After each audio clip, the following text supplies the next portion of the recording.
just got reworked, and oh boy, it immediately became comparable to hardcore, then nerfed next week after its mini rework. The economy was terrible since the testers were only given under a day to balance it with the modern ecosystem, but now Pizza Party now gives a reasonable amount of economy for us to work with. In short, it got a huge buff, with the reintroduction of event enemies that never got to see the light of day. After their event ended, well, Pizza Party still doesn't provide them that light, and we're preventing them from doing so. Gotta control the union within the party. Anyway, Pizza Party became incredibly difficult for the average player.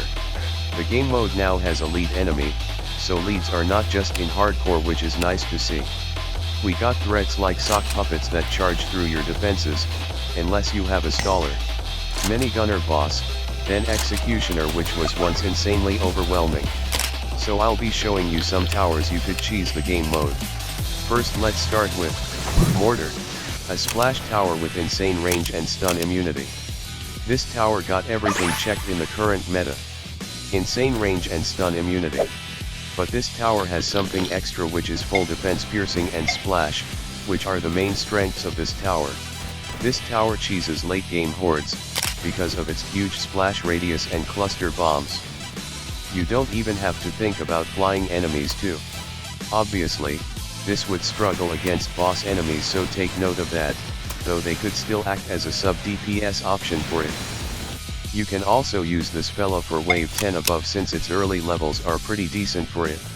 The tiny splash DPS in early game helps a lot in hordes.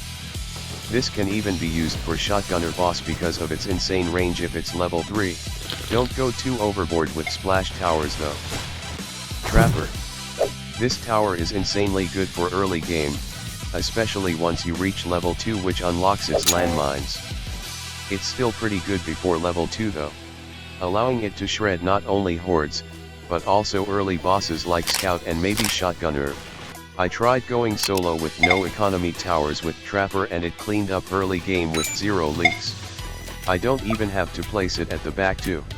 This tower isn't just good in early game, you can use it as a splash tower option for late game.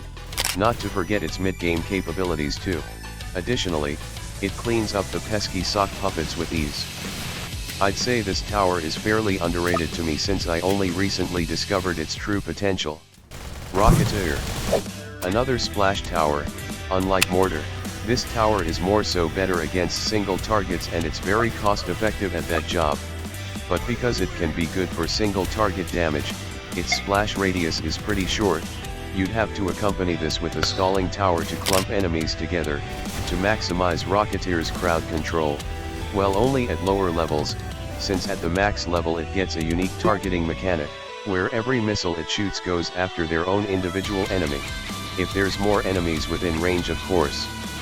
So it can spread its splash.